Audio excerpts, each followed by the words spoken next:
Now understanding the topic, that is adaptation, what adaptation means. So we have seen the general definition of adaptation, that adaptation is the skills that an animal acquires to survive in a particular environment. किसी भी environment में अगर किसी animal को survive करना हो तो उसके लिए जो वो particular skills acquire करता है अपनी body के अंदर, that is adaptation. Yes? So organisms exist in very cold as well as very hot climate and surroundings. Means, अब जैसे हम हैं, we are people, we are humans who are living in a very normal atmosphere, normal temperature conditions. Yes? कि हम लोग जिंदा रह पा रहे हैं, we are not feeling that cold also and we are not feeling that hot also. अब global warming की वजह से तो देखो जो चेंजेस आए हैं वो आए ही हैं, बट जो हमेशा से होता आया है वो यही है कि नॉर्मल्स जो है वो बहुत ही ह्यूमंस जो है वो बहुत ही नॉर्मल टेम्परेचर में सर्वाइव करते हैं. But there are certain organisms who can survive in a very cold temperature, या ऐसे भी ऑर्गेनिजम्स हैं जो बहुत ही हॉट टेम्परेचर में भी सर्वाइव कर पाते हैं. सो ये सब कैसे है?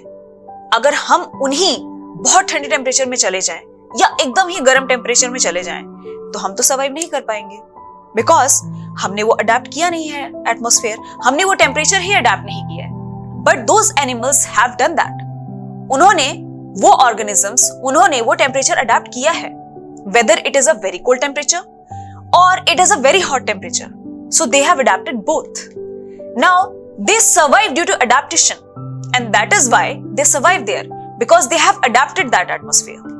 And adaptation takes place over thousands of years. अब मैंने आपको ये बात भी डिस्कस की थी आपके साथ कि एक ऐसा चेंज आने में ऐसा तो नहीं है कि एक दिन में ये चेंजेस आ जाते हैं या एक साल में आ जाते हैं, ऐसा नहीं होता. To survive in such conditions और to adapt these skills internally, हम एक्सटर्नल बातें नहीं कर रहे हैं यहाँ पे. अगर अब बॉडी के अंदर से कोई चीज हम उसको एक्वायर कर रहे हैं तो उस चीज को आने में नेचुरली थाउजेंड्स ऑफ ईयर्स तो लग ही जाते हैं. एंड उन रीजंस की वजह से जब ये चेंजेस आ जाते हैं, स्किल्स अडेप्ट कर लेते हैं, तो organisms can easily survive in those atmosphere. Now animals which can not adapt to these changes die out and only adapted one survive. इसके लिए एक टर्म भी हम बोलते हैं, सर्वाइवल ऑफ द फिटेस्ट. ये काफी पुरानी टर्म है जो हम हमेशा ही यूज करते हैं. हम इसे टेक्निकली पुराना नहीं बोल सकते क्योंकि ये आज भी उतना ही एप्लीकेबल है जितनी बाकी चीजें हैं. सर्वाइवल ऑफ द फिटेस्ट का मतलब ये है कि only that organism can survive who is able to adapt in the atmosphere. अगर तो वो इतना है उसमें कि उसने उन सारी चीजों को झेल लिया, इतने एक्सट्रीम टेम्परेचर्स को झेल लिया, कोल्ड टेम्परेचर है, बिल्कुल हॉट टेम्परेचर है, अगर तो उसने झेल लिया उन टेम्परेचर्स को, तो दैट ऑर्गेनिज्म कैन सर्वाइव. और जिसने नहीं झेल पाया, जो नहीं झेल पाया, that organism will die out. So that is survival of the fittest. Only the fittest one survives in the nature. Yes, so it is because of what?